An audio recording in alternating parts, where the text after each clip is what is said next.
right. Another exciting Monday. It's the lead up to the real Well, fun. The real it fun. feels like a bluesy Monday. It's kind of dreary here, and it should be exciting because week zero of college football is this Saturday. But for some reason, it feels like the weather has changed and the summer's over. I don't know why. Yeah, and I just came back from vacation, so It's hitting you. It's got to be hitting you. oh yeah. But we'll get back in the groove of things, and there'll be another heat wave and all that stuff too. But for some reason, maybe it's just this weather. It's like, wow, this feels like a Monday. They haven't felt like a Monday for a very long time. So, Mm. um, yeah, and high school It's a football started. reality that the summer's ending. I do obviously thank goodness. I don't know how this was originally constructed, but thank goodness football That's is it. in the fall Thank God. because I would be depressed if we went Well, in and we had like nothing. yeah, and people don't understand. Like you're in New Jersey, I'm in Connecticut. Once winter hits in December, it's dark at 4:30, and you feel that anticipation in September, October, November because you know it's coming. So you feel the fall is like, oh, it's a precursor to winter, and the world won't come alive again until April. And that's why college football and the NFL are so important because you have something to look forward to as summer winds down, as the days get shorter. So whoever did come up with fall football is a genius, but we're still in a country that hasn't figured out we don't need what's it called? The daylight savings time. We don't. Yes, I there's no more. mean, come on. What the hell? It was for farmers 100 years ago, Correct, you know? correct. But yet, look, we're going to do it again, and it's going to be dark at 4:30, and you and I are going to be looking at cocktails at 4, ready to drink our night away. Why? It makes no It's sense. so there is nothing worse than it's the slow progression to lesser daylight. I just I mean, I feel bad for Alaskans. Let's put it like that because they're dealing with it like 6 months out of the year. But there's no doubt there's a reason why Canadians drink more. There's no doubt, I mean that Russians, I mean, Russians, it doesn't Northern Russia, Europeans, right? don't they Y- have like less daylight than us and stuff like, and in Florida, I mean, even when it's daylight savings time, 4:30 there is different than 4:30 up here. So, we got to like batten down the hatches. We got to focus on football. It's another winter. I mean, I've been around for a long time. I've been in the Northeast my entire life, so I'm ready for it. But man, yeah, you're right. I mean, I was just golfing the other day, and we were finishing our ninth hole at 7:57, and it was dark. And I'm like, wow, just like 2 weeks ago, it was 8:30. It was still light out. So we're heading towards that. But on a positive note, we've got college football, and we're going to talk about Scott Frost, the game against Northwestern. We're going to talk about the Big Ten TV deal and the preseason polls and all that stuff. And this time we are going to. Last time we were supposed to, and we just got off track about 3 stars and 2 stars, and people throwing DVDs at my head and stuff like that. But we'll start with the promo. myfootballcamps.com/D1. I've been telling a few people who have been on the verge of signing up for it that it's going to fill up because we don't have time. Like we're not going to have time, and they don't believe me, and then they're going to hit me up in late September and go, "I want to do the promo," and I'll be like, "It's full. I don't have time to do all of these kids." And right now is the time. The Corky Kell, the season's sort of kicking off. We got the ESPN weekend coming up in a couple of weeks. High school football is here. Now you're going and scrimmaging. Um, Carson Kruger just threw 4 touchdowns in the scrimmage. That's a tree falling in the woods if it weren't for the promo. Nobody would be around to hear it, and nobody would really care short of this small circle near him in Texas. Now everybody kind of knows it. Everybody saw it, and his improvement is it's interesting to see because he's improved in 2 months. He started with us in June, and you could see the improvement in 2 months. But without that film going out there, no one would see it. Let's ask this question too. if you know that every month you're going to have a promotion done off of you based off of what you're doing, there's an accountability to the player. That's what I think you see happening with Carson Kruger and the other players is that it's hey, I have to give content to these guys next month that they're going to talk about, and you know what? It's got to be a little bit better than it was before. Like if it's a slide backwards, that's not a good thing. So it kind of almost incents you to put in a little extra work. It's not just blasting out emails to college coaches. This is us putting the video out there. It goes out to the whole entire network, which includes all these coaches, but it's us talking about you. So you want us to be able to obviously have really great things to talk about. And look, Carson Kruger showed that, and he's going to continue to, I think. Um, and I think we have Carson Ronner coming up because his new month thing just came up. So as these guys get into their seasons, and I think Nebraska might have started their season, and Iowa should be starting pretty soon. So all these seasons should be going. The only one that is not yet started is your state. Of course. They just maybe Massachusetts has. They might be New scrimmaging this York. week. So New like York.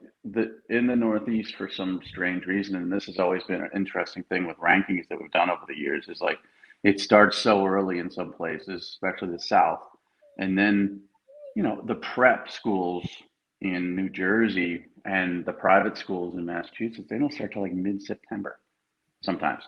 So it's like we used to do a rankings release in August, but sometimes there would be some film to evaluate of early season scrimmages and stuff for some states, and then other states you have to wait until September, in middle of September, and it's just like that was always a juggling point for us because people would say, well, why did this kid move up? He hasn't played a down of football. Well, yeah, he has. He played like 2 or 3 scrimmages already, or he's played in his first game, and people don't believe it up here. I don't know why they start so late up here. It makes no sense to me. There's more daylight. There's better weather. So why would you delay it until the middle of September in some cases?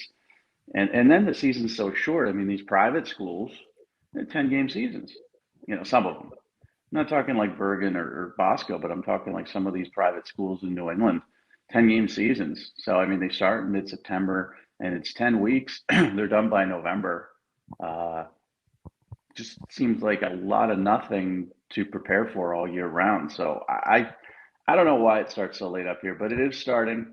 You know, and yeah, to your point, Nebraska and Rauner, they'll get an earlier start than some of the other kids. But there is an accountability. There absolutely is, because you know what? I'm going to say what I see. I'm not going to say anything about a regression for a kid. I mean, that's just not what we do.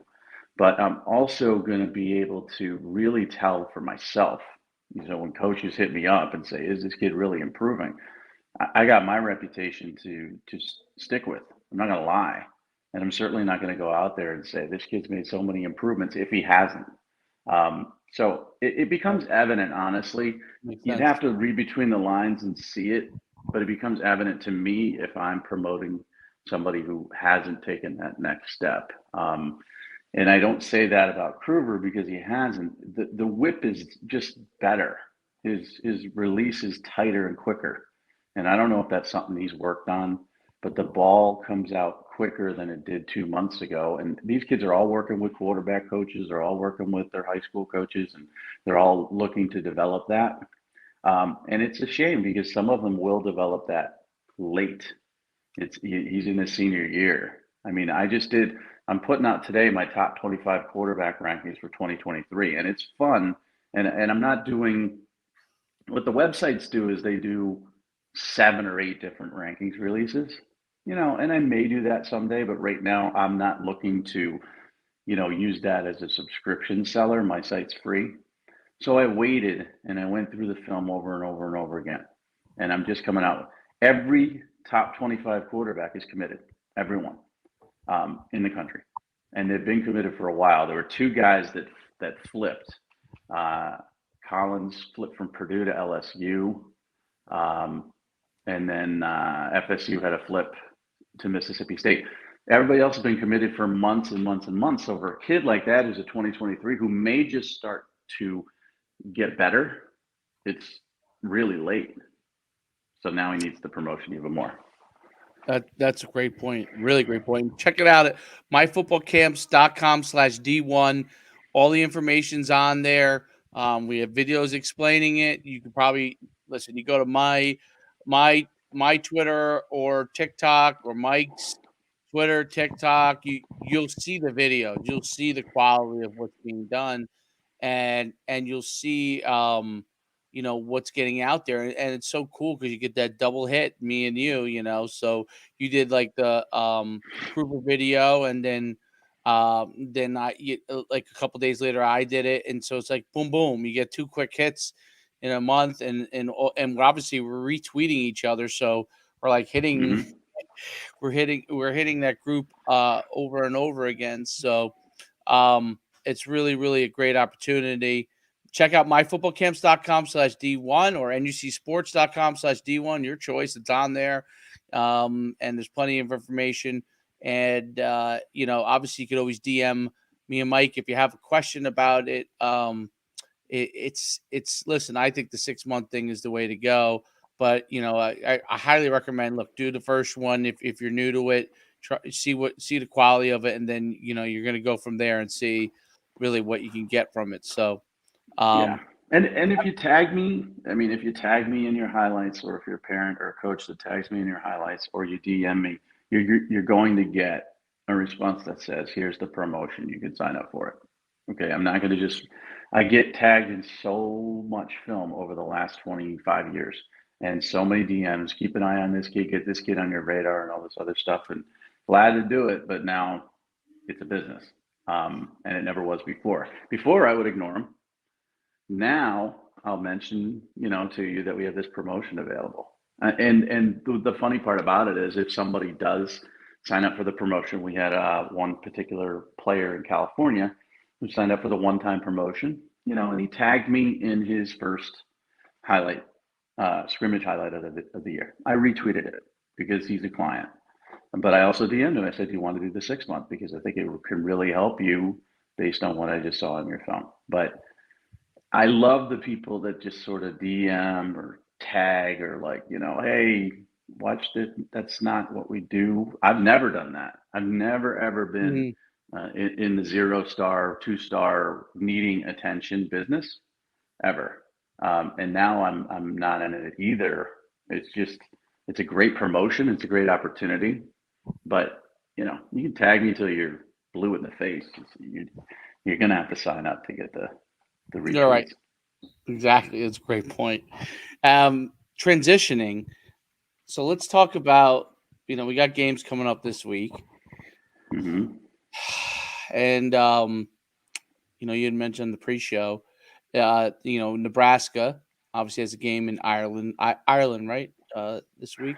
Yeah, Dublin against Northwestern, and the big TV deal was signed.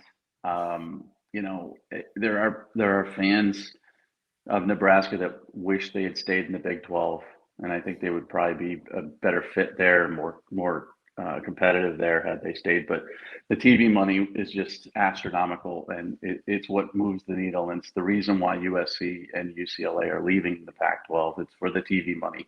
Um, you know, they're going to get paid no matter what as a university, but this is a really important game for Scott Frost. He can't lose to Northwestern. He can't lose his opener to Northwestern. Northwestern is predicted to be the last team in the West. Nebraska is predicted to be the second to last team in the West. The West is actually sneaky okay, because I do like, Wisconsin. I like Iowa. Minnesota's always in there. Purdue's going to be interesting because they lost a lot on offense.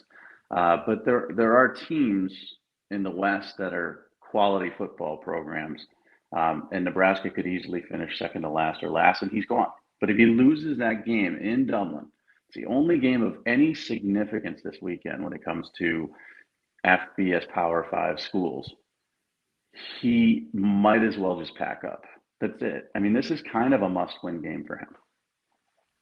Yeah, it's interesting because he played there and he was like going to be the savior of Nebraska football, coming from Oregon and Central Florida, where he had tremendous success. Oregon as the offensive coordinator, Central Florida as the head coach. Right, a tremendous success. He ran a little bit. It's obviously the updated option because it's from the spread, but he has an option element to what everything he does. And Nebraska, I don't know. You could correct me if I'm wrong. Has Nebraska had a Martinez at quarterback for since the beginning of time? Mm-hmm.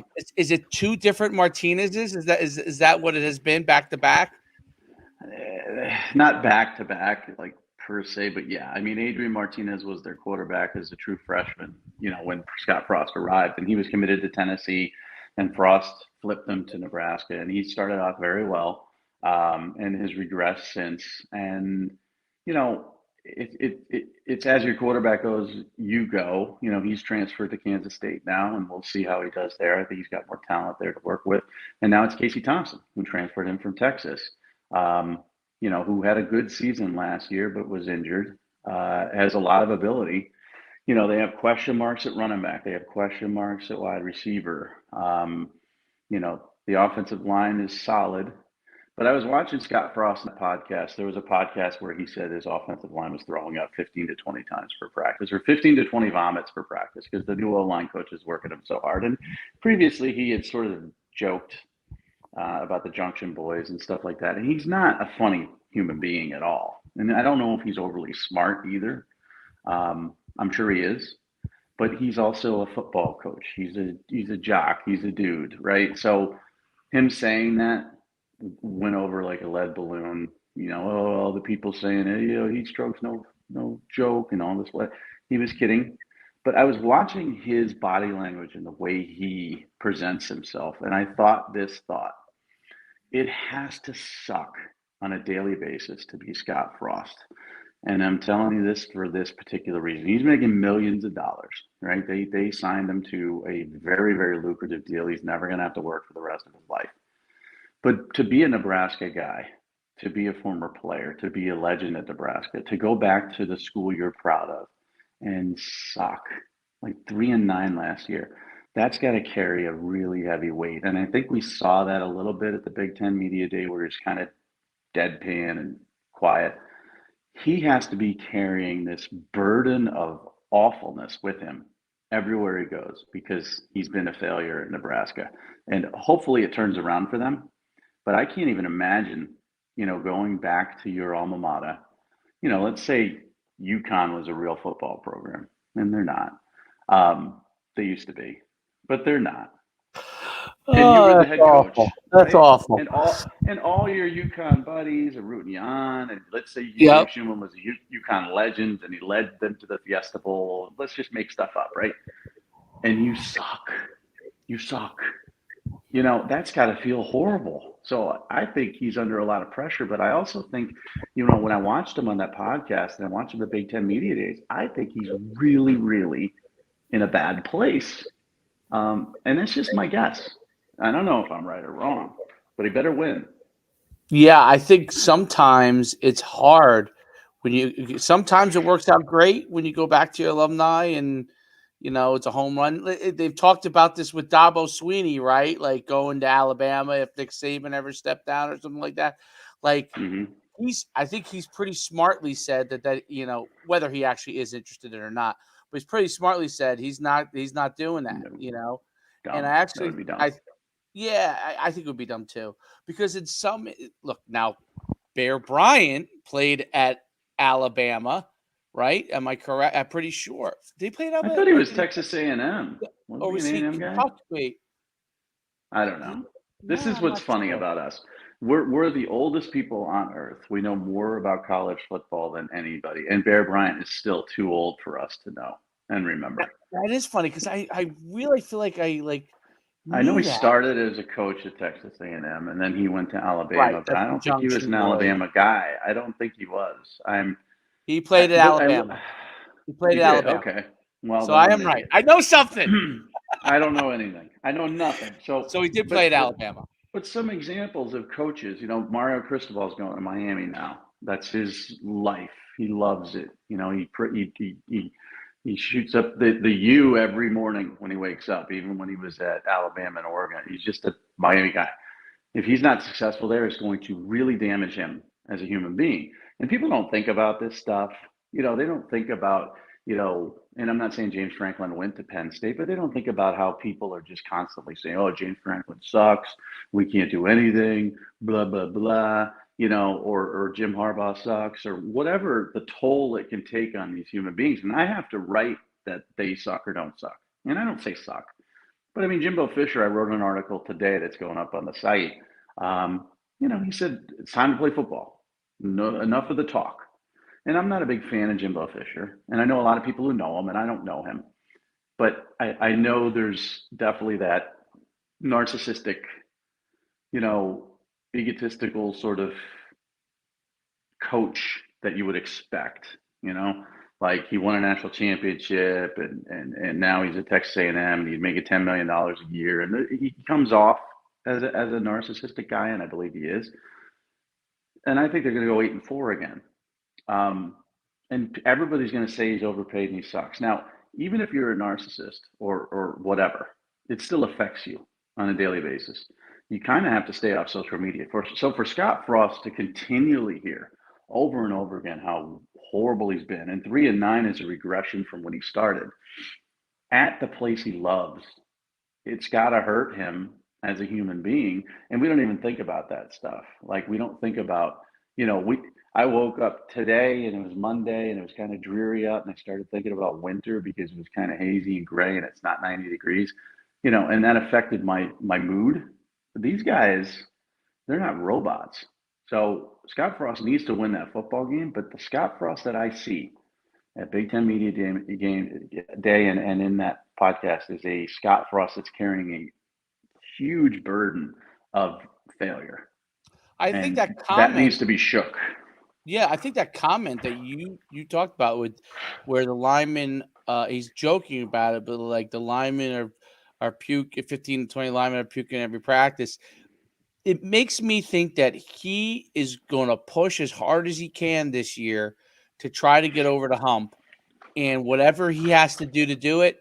And if he can't do it and he gets fired, it is. But he's not going to he's not going to leave a stone unturned, because he probably is wearing that huge burden that if he for some reason didn't do everything he could and they ran him out of town, he will regret it at another. But if he did everything he could, he's probably going to wear that burden of not being successful in Nebraska.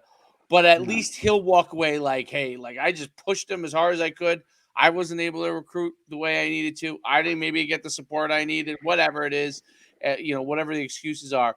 But if he didn't, I think if he didn't push the way that he probably, and that's what I think he's communicating when he's saying it. He's saying, I'm pushing and we're doing everything we can. That's kind of his way of, how coaches are, right? Like, coaches will try to use psychology to drive signals to their fan base and to their players. And basically that's like that's a quick way of saying, yeah, you guys may not agree with it, but I'm doing everything I can to try and make it happen. And I think if he does fail, it's going to affect the rest of his life. And people are going to say, well, he's probably got $50 million in the bank. And listen, I would love to have $50 million in the bank. I don't. That would soften the blow of failure. But that's still, there's still guys out there that regret fumbling in their high school football championship game and will never live it down. So imagine going back to your alma mater and being wooed. I mean, Florida wanted him. A bunch of other programs wanted him when he was coming out of UCF. Going back there and honestly, if he has a horrible year, he's going to go down as one of the worst coaches in Nebraska history. And that's going to really affect everything that is thought about him, as a Nebraska alum. It's not as a player, you can't take that away from him. But I don't know. I just saw that and I was like, and he's always this way. He's always deadpan and he's always quiet. But this is a dude who has a 100-pound weight on his shoulders. So if that reflects to your team and they come out in Dublin against Northwestern flat and they don't win this football game, you might as well get rid of him right after that. You might as well fire him on the flight back because he's not going to recover from that. They're not going to recover from that. They're just not. I'm sorry. That is one of the games on this schedule. If you look at, let's say there's 6 games that they could win. That's one of them. So if they lose that, then you're talking 5-7. You're talking 5-7. You're talking fired anyways. So this is a must win. This isn't like Ohio State in Dublin where you know you're going to get thrashed by 40. This is Northwestern. And Pat Fitzgerald's pretty ticked off. You know, he was upset that he was picked last in the West. He's got a lot to They prove. always pick him last, right? But every other year, his team sort of comes up. He's good. He does a good and they've job. Won the West. He's a great coach. They've won the West twice. I just put out my Big Ten coaching rankings, and I had him number 2. And people were like, "You're an idiot. You're a moron. You're so stupid." I'm like, that is a hard job. I could have made him number 1. That is a very hard job. Really, with academics and the recruiting territory and not having a lot of tradition there, it's a really, really hard job, and he does a great job. And I wouldn't sleep on Northwestern. I mean, I know a lot of people that are putting their mortgage on the under for wins Nebraska. I think it's 6. And putting a lot of money on Northwestern to win that football game in Dublin. So that's, you know, the rest of the slate I looked at, I couldn't find anything to be really interested about. But I'm going to watch that. Fitzgerald is the polar opposite of yes, Scott Frost. He went back to his alumni. I mean, he's not winning national championship at Northwestern, but wildly successful relative to the history of Northwestern. He did coach under. He passed away. The guy actually did a great job before him. He was an excellent coach. I can't think of his name now. He passed away. That's who he was underneath, and then that's when he got the job. Well, that's who he played. That's who he played for. Yeah, they haven't had a lot of coaches. I mean, they've had like 3 successful coaches over the last 25 years or whatever.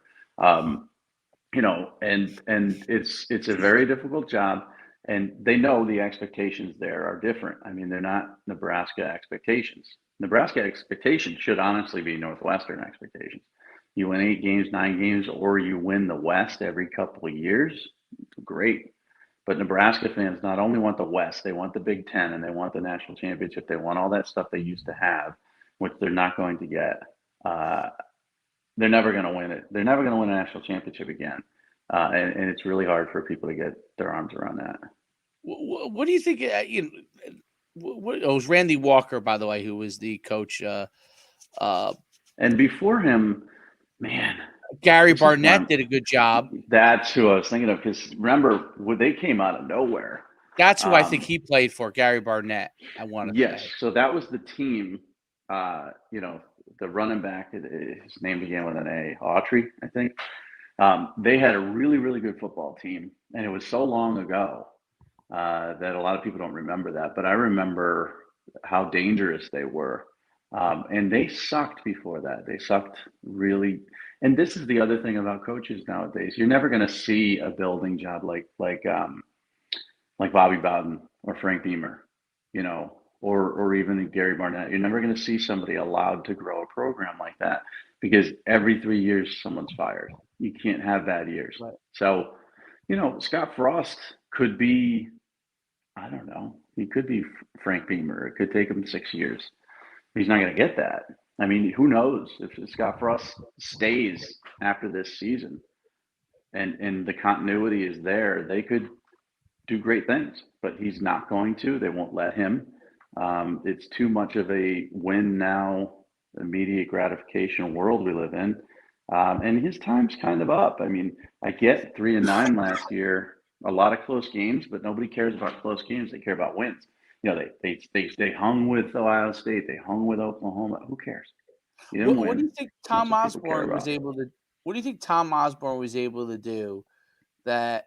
You know, obviously they fired Gary Gibbs after him, who actually did a pretty good job. It's just that he wasn't Tom Osborne. But you know, what was Tom Osborne able to do? Was it the fact that he had the time to build it? Because he was like the first to have a strength and conditioning program in the old days. And Solich was very good after that Solich as well. was good, yeah. I mean, really good. The change that's occurred that has hurt Nebraska is national recruiting. It's just national recruiting. If you think about Nebraska in the late 1990s and the early 2000s when they were, last a power team and playing for national championships, that was the cusp. We moved from Blue Chip Magazine to 900 numbers for our recruiting information. And then in the late 90s, you know, online started to become a deal. Super Prep, I remember, had a website. Rivals came around, Scout came around. Recruiting started to become more with the internet and more with online access to huddle film and things like that. It became a much easier job to identify and locate. Now it's still difficult to recruit, but to identify and locate kids out of your region was very, very difficult to do. And then it became much, much easier. And that kind of cut into not players in Nebraska or the Midwest so much, but Nebraska used to get really great players from states that became overcrowded in recruiting. And more schools were starting to go in there and competing for those players. And Nebraska, couldn't compete with that because, yeah, to get to Nebraska, it's a haul when it comes to like an official visit. And that was the norm. And then it all of a sudden became, kids in California looking at Nebraska are suddenly zipping across country to Miami on direct flights. And now they've got a whole new opportunity to see a different school that didn't recruit their area at all. So that's what kind of killed them is the national recruiting. And I don't think they can get back to it because they get too many recruiting disadvantages. Now, Notre Dame does, but they got a bigger brand and they're more centrally located. And there's other programs that have been successful without a great recruiting foundation. But Nebraska's Nebraska. I mean, that's just, there's no talent there. So every win has to be on the road in recruiting. And back then it was easier because it was less populated. And any player that they do have in their state is looking to go elsewhere, like this Malachi Coleman, who's like a star in Nebraska, right? Yeah. No, I think he's gonna stay. He's so good. He So is. good. He's so good. Freak. 6'5", So big. 210. Yeah. Oh, it's so freaky. But you're right. I mean, so let's just say, At least 25 years ago, he's peaking, right? He's peaking outside.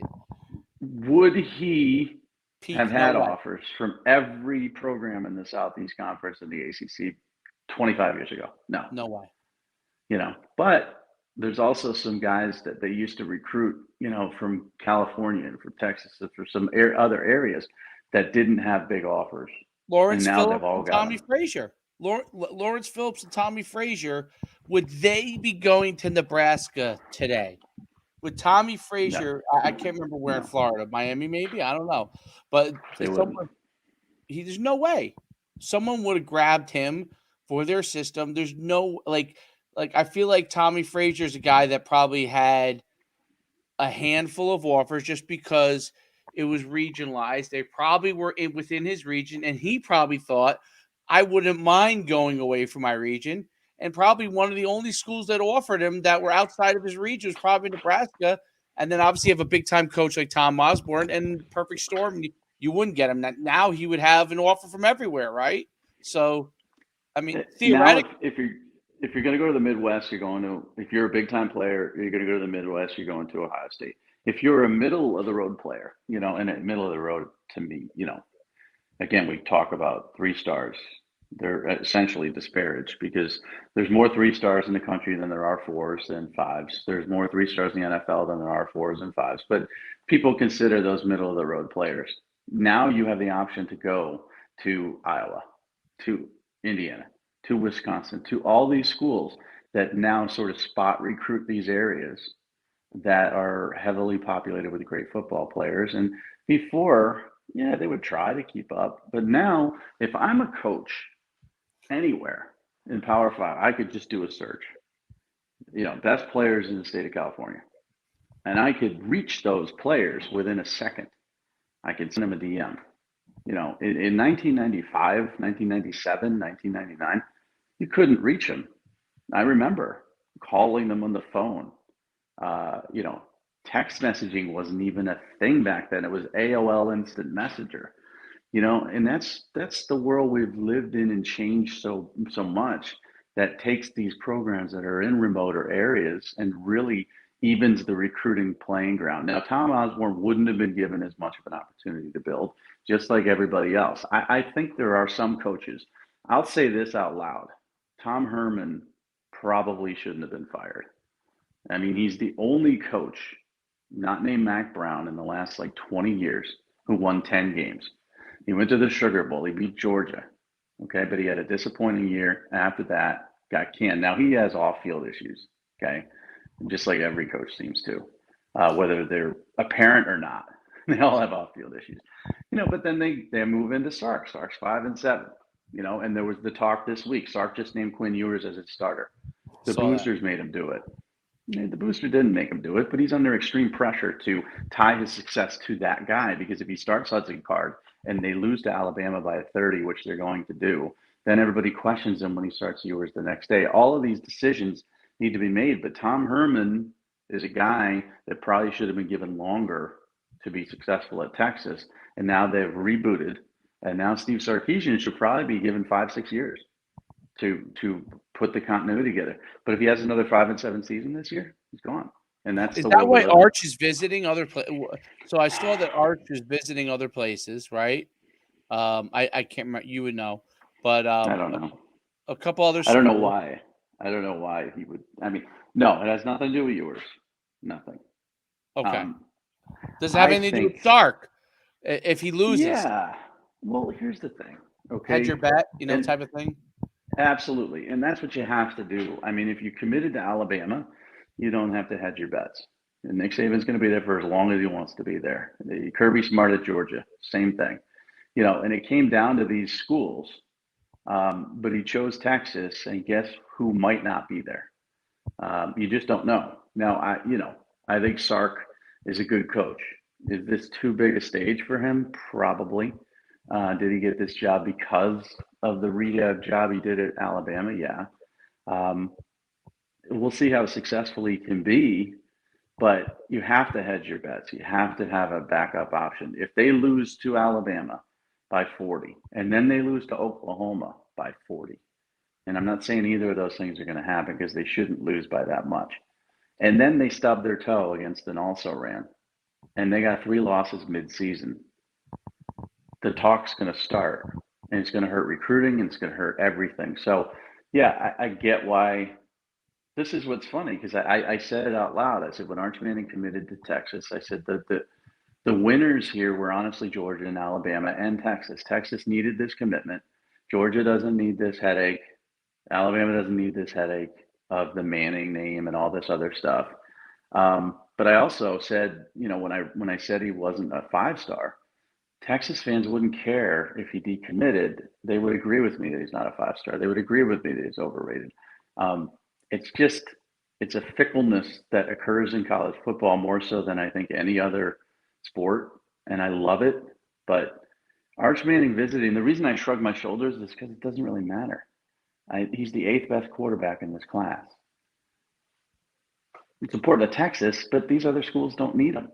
Alabama's Right. got 2 quarterbacks in their class. Okay, Georgia's going to be fine. They're going to get a 5-star in 2024. They don't need him. It's not necessary. So I don't know what's going on. I honestly feel the fallback here would be Ole Miss. I agree. Even though the family doesn't trust Lane Kiffin because of what he did at Tennessee, and they think he's going to bolt for another job soon because that's what he does. But the family is so invested in Ole Miss.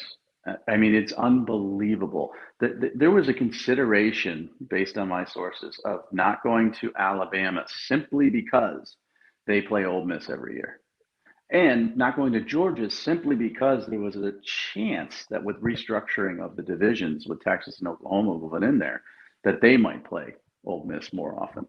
That came into play. So I think Ole Miss is the fallback for him. I think he sticks. I don't think it has anything to do with Quinn Ewers. He knew Quinn Ewers was going to be the starter, and I do believe that the Mannings still want him to redshirt. But Sark's under pressure too, and I mean, I'm big into psychology. Sark has had issues off the field before. The amount of pressure that this individual is facing, and it comes from me too. I mean, I think I was just blocked. I don't know. I think my phone number was just blocked by an assistant coach at Texas. I think. I used to text him all the time, and it was a little iMessage, right? Now I text twice, nothing. Doesn't even say it's delivered. And I call, and it says this isn't in service anymore. And I think that means you've been blocked because I don't think his phone number's changed. The sensitivity level there is super high because of the pressure that they're all under. It's insane pressure for these guys. Yeah, I mean, listen, they are paid obviously tremendously well, but in the time that they're in there, I mean, it is. Just haven't talked to Rutgers staff guys here and there, and they just tell me it is 24/7 now. There used to be the the kind of the schedule was here's when recruiting was going on. Here's it's recruiting 24/7. It's obviously football 24/7. But it is Portal, also it's portal, it's NIL, NIL, and player management, right? Because you got to make sure they're nightmare. still going to class, like not. I mean, not failing out, right? A lot of these guys believe they're going to the NFL, but really the 90% majority of them are not. So you're still trying to make sure those guys are doing all the things they still have to be eligible, right? I mean, you have overachievers, but you still need them to be able to do. So there's so many elements to it. It's just like, and then that's not even counting, obviously the head coach is the one who deals with the alumni mostly, but that part of it, like, I don't even That's an know how. underrated responsibility. It's really is Yeah. because Tom. I knew Tom O'Brien forever at Boston College, right? He went off to NC State and he cashed in. Back then cashing in was like a $3 million a year deal or whatever. And you didn't go in conference, but the off field responsibilities he couldn't stand. He hated every one of them. He had to sit up in front of booster clubs. He had to sit up in front of donors. He had to be put out there as the what do you call it, trophy wife, so to speak, and be that guy who sells the program. And that's a very underrated part that you mentioned. Recruiting, NIL, portal, all that stuff. Sark has to sell this program. He has to have the boosters happy. He has to talk to the Rotary Club and all this other stuff that's just never ending. And the juggling is unbelievable. And I guess it's why guys change. Like a lot of guys I know who were assistant coaches or GAs moved to assistants, moved to coordinators, then became head coaches, and all of a sudden they disappear. And they're like, we used to have, beers and lunch, and now I can't even get you to respond to a text message. Well, it's because they're so freaking busy. They're just unbelievably busy. People don't realize how busy they are, and when they actually get on the field to coach, the little bit of coaching they actually get to do as head coaches, that has to almost be like kind of like an oasis. Oh, I get to do what I actually really want to do. Right here, I actually get to do for a couple of hours. It's very interesting that whole dynamic. I think the alumni thing. You're 100% right. Is like I just saw with like because I'm a UConn alum, played there, and what Jim Mora he's trying to do, like I commend him because really nobody's done this in the longest time. But like he had a barbecue for all the alumni. He had this thing for all the alumni to go to. Like, and he has to come, even if he's there for 20 minutes, he still has to physically go there, go to that Mm-hmm. thing, get shuttled to the next thing, and that that whole part of it is so. My question is this: how does a program like Nebraska and like Iowa, obviously they've had a head coach for Ferenc for a long time. He's done a great job. They're always on the cusp. They close. They just never quite have gotten to the championship, but they're always on the border. He does a great job in a place that I guess it has a ton of tradition, but could be hard. I think it could be hard on Iowa. So, but how does Nebraska get back? Or how does a place like that? I'm trying to think of another place. Like I'll use Minnesota as a great example. That guy's a fantastic coach. Okay. I mean, what he did at Western Michigan, like to me, is even way more. Central Florida, you have players, right? So you're in a lesser conference. If you can get the second guys to stay with you, you're gonna win. Western Michigan is, I mean, I've been there. Like, I don't know how you recruit there. Now they've built facilities now, okay, because of what they've done. But when he was there, he didn't have anything, Right. and it's incredible. So now Minnesota, he goes there. People Hmm. assume he's going to become like Iowa, right, or Wisconsin, and he's done really well. He's done really. But we know Yes. he's a fantastic coach. We know he's a fantastic recruiter. They have unbelievable facilities. I've seen their facilities, and he's on the borderline. But the question is, can he get there? Like, he may not get there. As great as he is, he may not get there. How do those places get there? I mean, it's hard. So Iowa has been very smart in keeping their consistency. You know, the fans get a little bit antsy and they don't like that, you know, Ferentz has his son as the offensive coordinator and the offense sucks and all. They get upset about that. But they've many of them have accepted that this is a, you know, Saturday religion during the fall and we're going to win 9 or 10 games every year. And every other year we might have a push towards winning the division. You know, and it's not an exception. They haven't accepted that, but they're still not Nebraska fans because Nebraska, once you've tasted the champagne, that's all you want. You know, it's they're looking for that high again. You know, so that's the trouble here is that Iowa fans can complain about Ferentz all they want, but he's been there forever, and they know what they're getting and they know what they're going to be. Nebraska fans want what they used to be. So they get very impatient. So a Frank Solich should have never been fired, but he wasn't Tom Osborne. You know, then Callahan was a bad hire, you get rid of him. Then you got Bo Pelini, and he's an ass, sure, you know, a real jerk. But he was winning. But He that's was winning, yeah.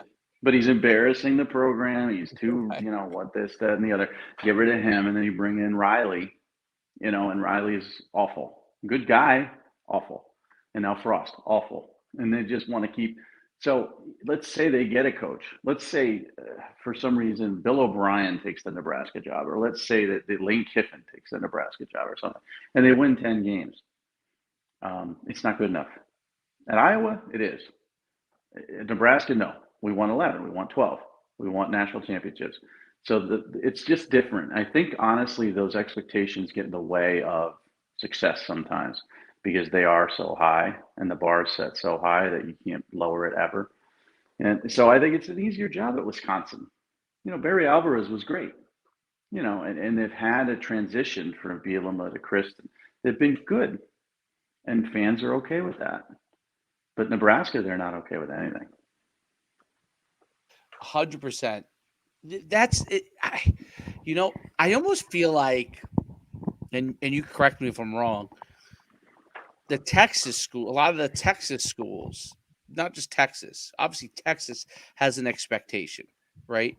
But the other Texas schools seem to have some level of that expectation too, like A&M, even Baylor, even though they've been really good and they've been, but they have this level of like expectation. The TCU, right? They and Gary Patterson, didn't they end up running kind of Gary Patterson out at the end, even though Eventually. he built it. Hmm. Yeah. Yeah.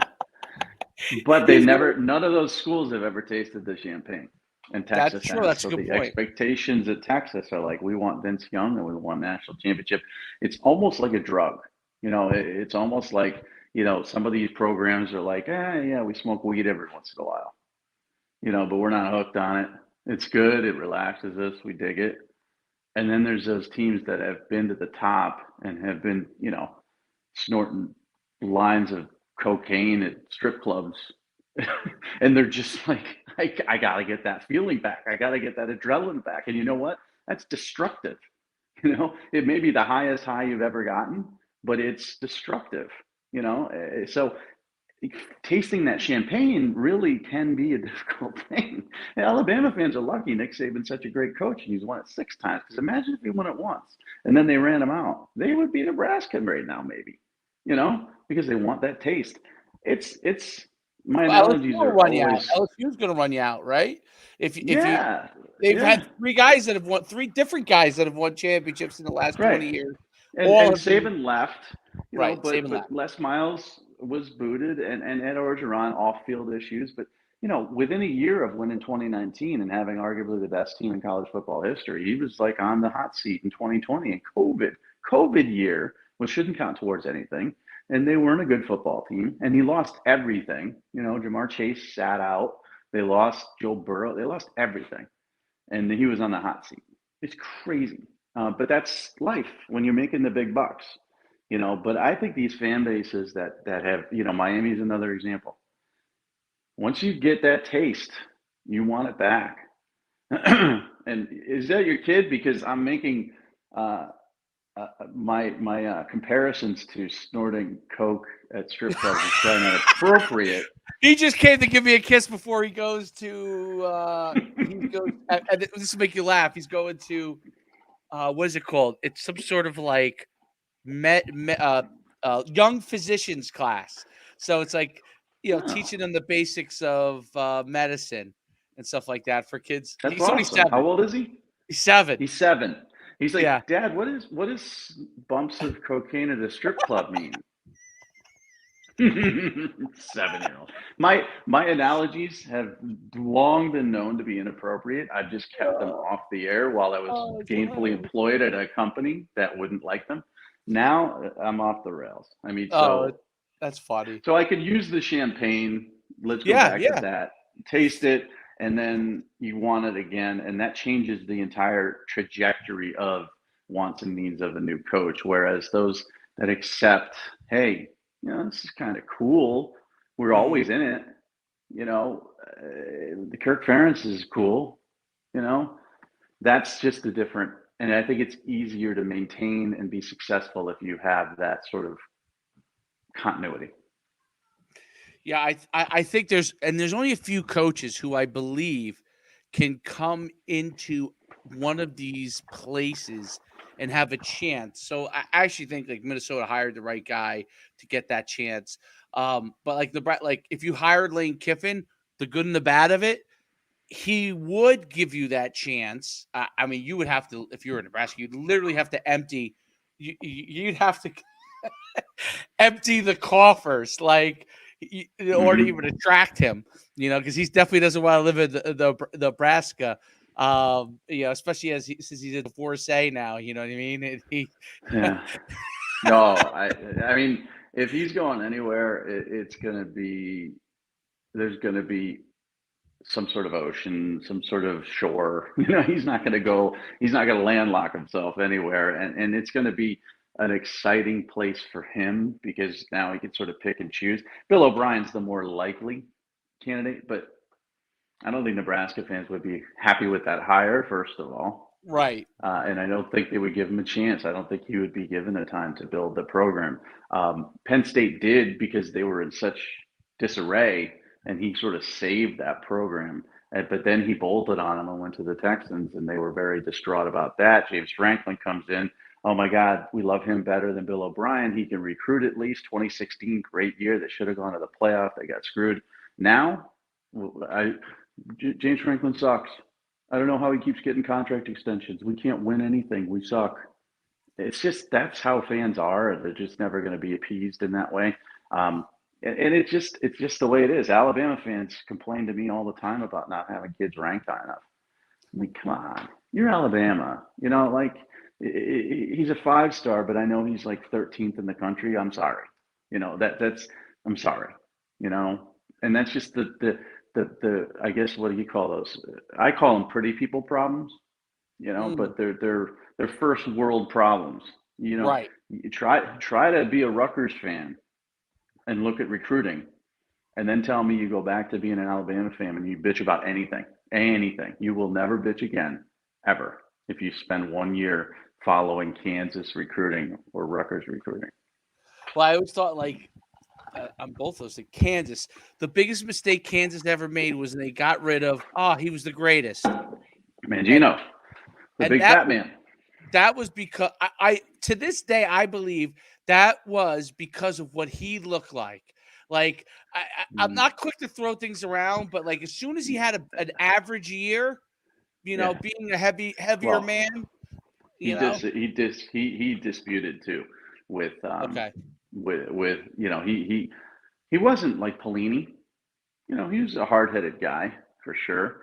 But I remember right around that time, it was like the two fat guys were both, they weren't dismissed at the same time. But what he did in bringing Kansas to the Orange Bowl, and what Ralph Friedgen did in bringing Maryland, I believe it was the Orange Bowl as well. Amazing jobs. And fat guys, I amazing. love fat guys, right? Both gone. I mean, Ralph Friedgen was the ACC Coach of the Year He was and got fired. amazing. He got I have fired. a funny Mark Ralph Mangino Friedgen brought story. Kansas to the Orange Bowl, and he was fired. So, what's your Friedgen story? I have a funny Ralph Friedgen story.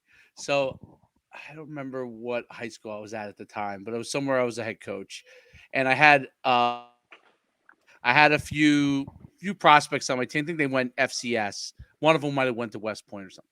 And so Ralph was at Rutgers. He was was he under flood? I can't remember if it was if Yeah, flood this had was brought him in. recently then, just a Yeah. few So years ago. yeah, like about I think recently Yeah, might be like 7 6 7 years ago, but seems or sooner, but maybe it's 5, maybe it's 5 years ago.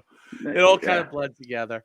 But he comes around, and EJ Barthel was at Rutgers at the time, so it has to be a little bit a while ago. So EJ brings over Ralph. Ralph comes over on his cart.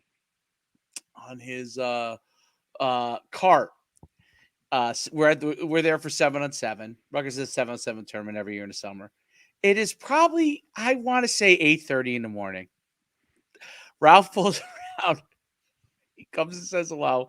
I kid you not, he had 2 cheeseburgers in his hands. It was 8:30 in the morning, and and I said, "Wow." I thought that was interesting. I said they must have just like Rutgers must have just opened their cheeseburger thing, like literally. And They he probably comes, didn't. yeah, He probably oh, made them make cheeseburgers for him. That's it. The Frisian, the yearly Frisian diet, where he would, I'm going to knuckle down and lose weight, to me was always entertaining because I do the same thing. right. This is the year. This is the year. And I've got Mangino stories that are 18,000 times more inappropriate than what you just said. These guys, I mean, they're just big fat guys, They're big but they guys. were They're huge guys. good, good coaches, man. Great coaches. Great coaches. That's why I always say, like, you know what? I understand with their head coaches, they're always trying, especially now, like everything is about social media and TV, right? So if they can, they're trying to have their coach like spelt, you know, wider shoulders, thinner waist, which is why Lane Kiffin could do everything but burn the house down and still have a chance of getting a job because he definitely looks the part, right? He gets Obviously, a he's a little great chubby coach, though. but He what gets a little chubby though. does he really? He really does. Sometimes his face, you can always tell when Lane's in diet and Lane's in just enjoying himself mode because he does get a little chubby. That's so funny. It's so true. It really is. It's true. But can't like Kansas. That I mean, that's Rutgers. Like when people are like, is Shiano the only guy that can turn around? I'm not saying he's the only guy, but it'd have to be him or like a direct disciple who kind of understands exactly all the nuances that he had to deal with and was able to build off of it because it's for every outsider that's ever come into Rutgers, it's just been a nightmare for them. Like, like they were mad at Kyle Flood. I mean, he went to like I think 3 bowl games in a row, but because he wasn't Chiano, right? And then they realized Right. real quick when they went to the guy from Ohio State that Yeah. outsider thing is not gonna. Hmm. It's just not going to No. happen there. It's and No. it may not happen anyway. It may not happen No. anyway, but it's definitely a difficult it's difficult because you listen, and you've been in New Jersey, and there's so many good players that have come out of New Jersey. Most New Jersey players, the first thing they're thinking about, especially if they're from a disadvantaged areas, how do I get the heck out of New Jersey? That's the Hmm. first thing that's going through their head because, and any kid growing up where I grew up, that was kind of their first thing is like, it's so much traffic. There's so many people. Like if you're from the inner city, it could be dangerous where you're from. And you're thinking, I don't need any of this. Let me go somewhere that's like I can go relax, enjoy myself, have all about football, not have to worry about it. Like that's why Alabama can actually get a Minka Fitzpatrick out of New Jersey, and they also had another DB at the time that they got from there, Averett. I think it was Yeah, Anthony the Averett. speedy, the fast kid. Yeah, and the Floridas with the Will Hills and all that stuff. I mean, that they just and again, those are winning programs. So if Rutgers not a winning program, and a Rutgers winning program at one point was 9 wins and going to the Texas Bowl, which wasn't even televised on any network except for the NFL Network. That's not the same success that you can see when you go down to visit Urban Meyer at Florida and you're at Friday Night Lights and the Swamp, and it's just different. So recruiting is hard, and this speaks to Nebraska too. I mean, the game day atmosphere and the spring game atmosphere at Nebraska better than any place in the world ever. Just the fan base is so great and so unbelievable. But you get what, 6 games a year, two of those potentially in cold weather to show that, and you get one spring game. The other times of the year, you're bringing in kids for visits and recruits, and it's either winter and it's cold, or it takes a long time to get there because you got to fly and connect and then drive 2 hours. And kids, I don't know, it's easier to recruit in the big cities or the college towns that are the NFL. Tuscaloosa is the NFL city of Alabama. Everywhere you go, it's Alabama, Alabama, Alabama, and getting there isn't that hard. Everywhere you go in Nebraska and Lincoln, it's Nebraska. That's the NFL team, but it's hard to get there. So, recruiting is not easy. I think the part that nobody ever talks about or thinks about is imagine doing all the business that you have to do as a head coach and all the things we discussed, and dealing with a depression or anxiety, or perhaps a substance abuse issue that Oh, you're battling on a daily basis. Imagine having to prop yourself up on it every day, 365 days a year, as the face of that university, and who has to be positive, who has to be always this, that, and the on and on and on and on. That's exhausting as well, and it can wear you down. And what I saw at Big Ten Media Days, I saw Scott Frost who didn't want to play the game of, oh, we were close last year. But recently, in that podcast, I saw a guy who's like, just got a heavy burden. So, let's see if they beat Northwestern. If they do, then we can talk about a bowl game. But if they don't, I mean, you might as well, like I said, get rid of them on the flight home. Just end this misery.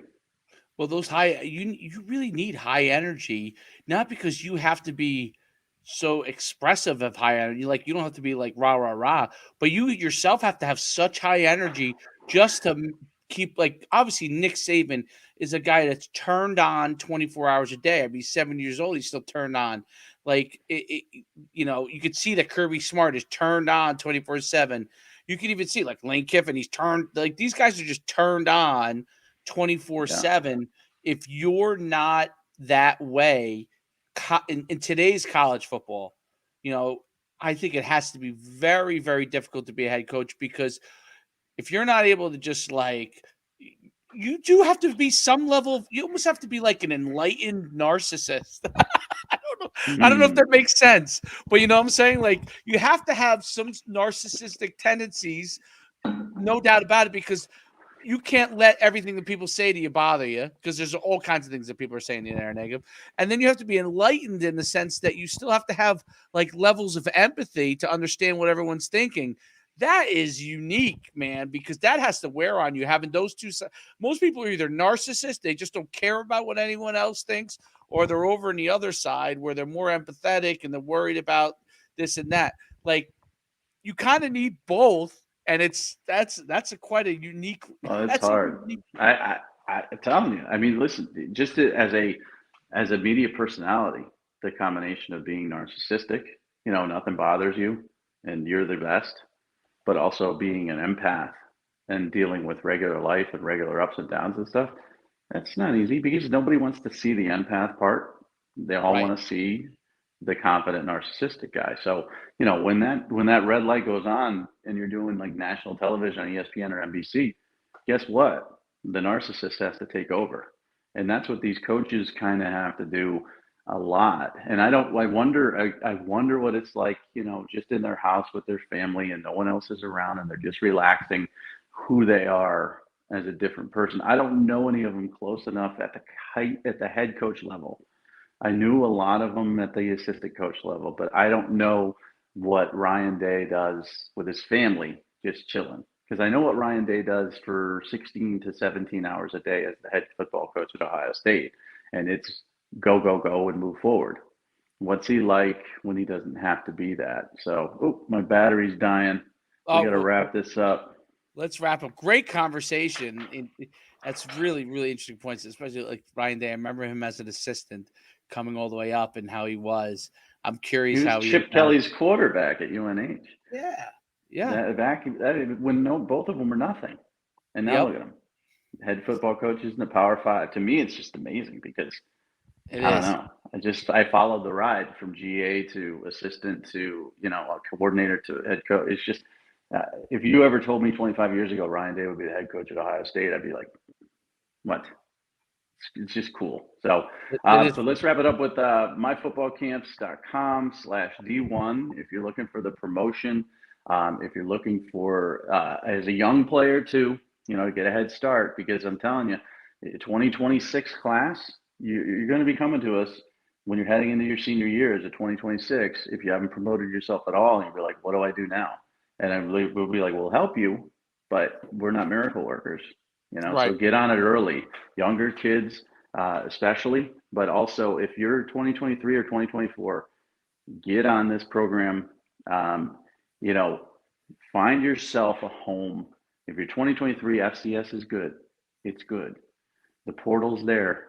Don't dismay. And if you're 2024, hopping on now, you might not have to go that route. So that's my spiel. Check us out every Monday. We'll be here. Myfootballcamps.com/D1. Mike, I'll see you next week. Yeah, I'm gonna go check my phone. See ya. All right. Bye.